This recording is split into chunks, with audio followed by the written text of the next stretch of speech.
अस्सलाम वालेकुम। कहानी को आखिर तक पूरा सुनिएगा और अगर चैनल पर नए हैं तो सब्सक्राइब ज़रूर कीजिएगा। अबे किधर जा रहे हो? बैठे रहो। 24 घंटे बूढ़ी के गोडे साथ लगा रहता है। क्या इसलिए पाल पोस कर बड़ा किया है? एक अब्बा जी सुबह 7 बजे घर से निकलता है, शाम 5 बजे आता हूँ। नहाया धोया, कपड़े बदले, नमाज़ पढ़ी, खाना वाना खाया। 2-3 घंटे से आपके पास ही तो हूँ। अब अगर आप इजाज़त दें तो। समी उठता उठता फिर से बैठकर अब्बा जी के पाँव दबाने लगा। नहीं तो क्या तेरी बुड्ढी यहाँ नहीं बैठ सकती थी? तुम भी तो बैठे हो। अब्बा जी आपने ही तो मना किया था कि वो तुम्हारे साथ मत आए हमारे कमरे में। समी ने अब्बा जी को याद करवाया तो अब्बा जी ने बस घूरने पर इक्तफ़ा किया। हाँ तो वो कहने लगा था कि मुझे 40,000 दे देना, 5 तुम रख लेना। जी अच्छा अबू जी। अच्छा अब मैं चलता हूँ। बुड्ढी को पूरे 45,000 तनख्वाह ना बताना अपनी। जा मेरा पुत्र जीता रह। डॉक्टर साहबा ने अगले महीने की 7 तारीख दी है। हम अपने नए आने वाले बच्चे के लिए कुछ ज़रूरी सामान खरीद लेंगे इसी महीने में। आयमा ने समी को मुखातिब किया तो वो सीने पर लगी खाली जेब पर हाथ रखकर किसी गहरी सोच में पड़ गया। क्या सोचने लगे हैं? आयमा ने कंधे पर हाथ रखा तो समी ने उसका हाथ थाम लिया। कुछ नहीं मेरी जान, लेकिन आप गुमसुम क्यों हो गए? क्या आपको खुशी नहीं? अरे ये कैसा हो सकता है? क्या उल्टा पुल्टा सोचती हो? चलो कुछ देर के लिए पार्क चलते हैं। ओके अभी आई तैयार होकर। सुनो पहले अम्मी जी से इजाज़त ले लो। जी अच्छा। अम्मी जी वो समी कह रहे हैं कुछ देर के लिए पार्क जाना। खुद है और नाम समी का। वो कह रहे हैं ठहर जाओ, मैं खुद चलती हूँ तुम्हारे साथ। उसे आराम करने दो, कल ड्यूटी पर भी जाना है उसने।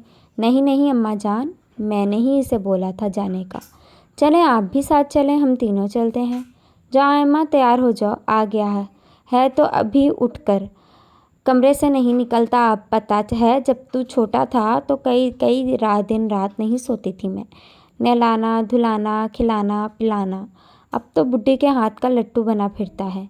प्यारी अम्मा अब मैंने क्या कर दिया? समी ने अम्मा के गिर्द बाजू डाल दिए। पीछे कर हाथ, गुस्सा है तुझ पर? मेरी एक नहीं मानता। अब 7 तारीख मिल गई है, खर्चा कम होता है क्या? तो क्या हुआ अम्मा जानी, बच्चे का खर्च बाप के ज़िम्मे होता है। पहला बच्चा ननियाल में होता है ना। तुझे खुद को रवां का पता ना माँ की मानता है। माँ बाप का नाफरमान जन्नत की खुशबू भी नहीं सूंघ सकेगा। ताई नूरी ने आखिरत के अजाब की झलक दिखाई तो समी के पसीने छूट गए। तहज्जुद का वक्त हो चला था लेकिन नींद समी की आंखों से कोसों दूर थी।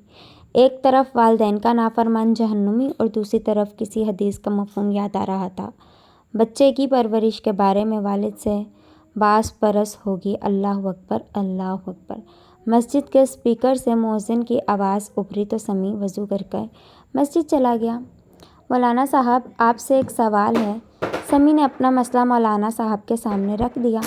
माँ और बच्चे को आप जहाँ कहीं भी रखें, खर्च आपके ज़िम्मे वाजिब है। मौलाना साहब ने वाजिब पर ज़ोर डालते हुए समी की तरफ देखा। तो फिर अम्मा का हुक्म देखो समी साहब। पहला हुक्म अल्लाह और इसके रसूल का है। माँ को प्यार से समझा दें कि रस्म व रिवाज बाद में है, पहले मेरे ज़िम्मे मेरे बच्चे का खर्च वाजिब है। औलाद के भी वालिदैन पर हकूक़ होते हैं, जिनमें से एक हक़ ये भी है कि अपने बच्चे का नान नफ़क़े का बंदोबस्त अपनी जेब से करें। सरकारी अस्पतालों में बच्चे नहीं होते क्या? प्राइवेट डॉक्टरों के तो इतने इतने बड़े मुँह खुलते हैं। हाजी अनवर ने हाथ फैलाए। अब्बू जी प्राइवेट में केयर अच्छी। अब तू बाप का बाप बनेगा। ये बाल मैंने ऐसे ही चिट्टे नहीं किए, तुम लोगों को पाला है। कमर टूट गई। ये 5 तारीख थी जब अचानक आयमा की तबीयत बिगड़ी। करीब ही मौजूद एक छोटा सा सरकारी अस्पताल था लेकिन बड़ी डॉक्टर साहिबा छुट्टी पर थीं। मजबूरन प्राइवेट अस्पताल का रुख किया जहां पता चला कि ऑपरेशन अभी किया जाएगा, वरना जच्चा बच्चा में से किसी एक की जान जा सकती है। लेकिन उसके लिए 40,000 की रकम फ़ौरन अदा करनी थी। समी ने जल्दी से अब्बा जी को कॉल मिलाई। अब्बा जी वो पैसे फ़िलहाल आज़म के हाथ भिजवा दें, मैं आपको बाद में दे दूँगा, लेकिन अभी तो खर्च हो गए पुत्र। तुम अपने किसी दोस्त से पकड़ लो। हाजी अनवर ने कॉल काट दी। पैसे देकर बाप से वापस मांगते हुए ज़रा शर्म हया नहीं आई। पढ़ाया लिखाया, कमाने के काबिल बनाया। हाजी अनवर को पता ही नहीं चला कब आवाज़ ऊंची होती गई। हाजी आज किस बच्चे की शामत आ गई है? चचा दिलावर आगे बढ़कर मोबाइल की स्क्रीन पर कॉलर नहीं पड़ने ही लगे थे कि उछल पड़े। ओह वाह हाजी मुबारक का मोबाइल कब बदला? यही 2 दिन पहले बड़े से 40,000 लिया है, 20,000 छोटे से लिया, मिलाकर 60,000 में ये मोबाइल ख़रीदा है। ओह याद आया, अभी जैदी मुझसे 40,000 लेकर गया है, कहता था कि समी को शदीद ज़रूरत है। चचा दिलावर को हैरत का झटका लगा। अकल तो है नहीं, पता था खर्चा होगा तो 4 पैसे जमा कर लिए होते, अब उधार उठाता फिरेगा। मेरी तो मानता नहीं, जैसे बुड्ढी कहती है वैसा करता है। हाजी अनवर ने अपनी शाह खर्चियों पर पर्दा डालते हुए मलामत की। वो तो ठीक है, लेकिन हाजी यार तेरे घर के हालात टाइट हैं, 2-4 महीने ठहर कर कोई 15-20 हज़ार का मोबाइल ले लेता। चचा दिलावर ने साहिब राय का इजहार किया। नहीं तो मैंने पढ़ा लिखा कर पाल पोस कर इनको बड़ा किया है, अब क्या इतना हक भी नहीं कि कोई महंगा मोबाइल लेता। सामने वाले हैदर के पास तो लाख का मोबाइल है, बहुत ख्याल करती है उसकी औलाद। हाजी अनवर के चेहरे पर उदासी छा गई। मोहम्मद दीन अपना हुक्का थामे आहिस्ता आहिस्ता दुकान की तरफ जा रहा था। जब उसकी नज़र हाजी और चचा दिलावर पर पड़ी तो वो भी उधर को ही चला आया। मोहम्मद दीन 70 की सीढ़ी पार कर रहा था और अभी 2 महीने पहले ही गांव से शहर अपने बेटे बहू और पोते पोतियों के साथ शिफ्ट हुआ था। कहाँ देहातों का खुला माहौल और कहाँ शहर की तंग गलियाँ। मोहम्मद दीन कुर्सी पर बैठते हुए अपने गांव को याद करने लगा। तुम्हें इस उम्र में किसने कहा था अपना कारोबार छोड़कर शहर आने को? अब सवेरे शाम देसी माहौल की बातें करता है। चाचा दिलावर ने हाथ कमर पर धरते हुए मोहम्मद दीन की तरफ सवालिया नज़रों से देखा। दिलावर ਵੀਰ ਜਦੋਂ ਔਲਾਦ ਜਵਾਨ ਹੋ ਜਾਂਦੀ ਹੈ ਤੇ ਫਿਰ ਔਲਾਦਾਂ ਨੂੰ ਜਿੱਥੇ ਸਹੂਲਤ ਹੋਵੇ ਉੱਥੇ ਨਾਲ ਟੁਰਨਾ ਪੈਂਦਾ ਹੈ। ਜੇ ਮਾਂ ਪਿਓ ਐ ਨਾ ਪਰਵਾਹ ਕਰਨ औलाद ਦੀ बेहतरी दी फिर होर कौन करेगा। मोहम्मद दीन ने यह कहकर हुक्के का कश लगाया। अच्छा तो फिर रोज़ाना गांव की बातें चचा दिलावर तप कर रह गए। सारी उम्र पिंड विच गुजारी है, चंगे वेले याद ता आंदे ने। मोहम्मद दीन का लहजा पुरसकून था। मोहम्मद दीन इस उम्र में तेरी औलाद तुझे 2 लुक़मे नहीं खिला सकती। अख्तर को चढ़ रहा है और दुकान चलाएगा। हाजी अनवर ने तंजिया लहजे में कहा तो मोहम्मद दीन मुस्कुराए बगैर ना रह सके।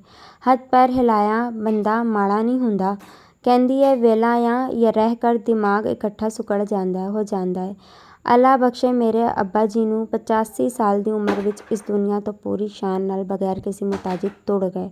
मोहम्मद दीन की बूढ़ी आंखें नम हो गईं और वह बीता सुहाना वक्त याद करने लगा। बेतरा कहंदा सी अब्बा तेरा पुत्तर कमा के खिलाएगा, तुसा मैनू पाल पोस जवान किस दिन वास्ते किता जे। लेकिन अब्बा जी कहन लगे मोहम्मद दीना मैं अपना फ़र्ज़ निभाया, तुसी अपना फ़र्ज़ निभाना है। पिछले ज़माने अच्छे थे मोहम्मद दीन, लेकिन आज कल की औलाद निकम्मी है। पता ही नहीं कि माँ बाप ने कैसे पाला पोसा, कैसे पढ़ा लिखा कर बड़ा किया। हाजी अनवर ने लंबा सांस लिया।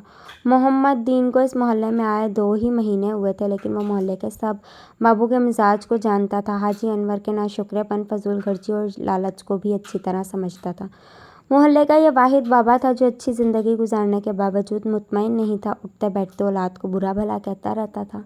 हाजी अनवर के दुख बिखरे थे। बहू बेटों का आपस का प्यार उसको दुखी करता था। बेटों का अपनी ज़ात या अपनी औलाद पर रुपया पैसा खर्च करना उसके दुख में मज़ीद इजाफ़ा करता था। उसकी पहली तरजीह पैसा थी। औलाद अपनी अपनी हैसियत के मुताबिक जितना भी खर्च देती उसको हमेशा कम लगता। उसकी फजूल खर्ची और दिखावे की आदत ने हाजी अनवर समेत हाजी की औलाद को भी मकरूज़ कर रखा था। पाँव चादर से बाहर रखने की लत पड़ जाए तो ज़िंदगी से सुकून निकल जाता है। छोटे वीर तू शुक्र का कलमा क्यों नहीं पढ़ता। औलाद को पढ़ाना लिखाना, उन पर खर्च करना, पालना पोसना, अच्छी परवरिश करना, ये हम पर वाजिब है। और अगर तूने पढ़ाया तो इसी का नतीजा आज फारिग घर बैठा ऐश करता है। ऐश का लफ्ज़ सुनकर नाशुक्रा हाजी अनवर बरहम हो गया। कौन सी ऐश? रोटी तो ज़िंदा रहने को ज़रूरी है वीर, दूध दही मौसमी फ्रूट ये ऐश नहीं तो क्या है। फिर अपने ऊपर नज़र तो दौड़ा, बज़ाक़िता तेरा रहन सहन इन कई लाख लोगों से अच्छा है जो खुद कमा कर खाते हैं। लेकिन मोहम्मद दीन वो वाला सवाद नहीं जब मैं खुद कमाता था। कड़क नोटों से जेब भरी होती थी। हाजी अनवर ने जेब को थपकी लगाई। हाजी सुन, जब तेरी जेब नोटों से भरी होती थी तब तुझ पर जिम्मेदारियां भी थी। अब तेरी बेफिक्री की ज़िंदगी है, शुक्र क्यों नहीं करता।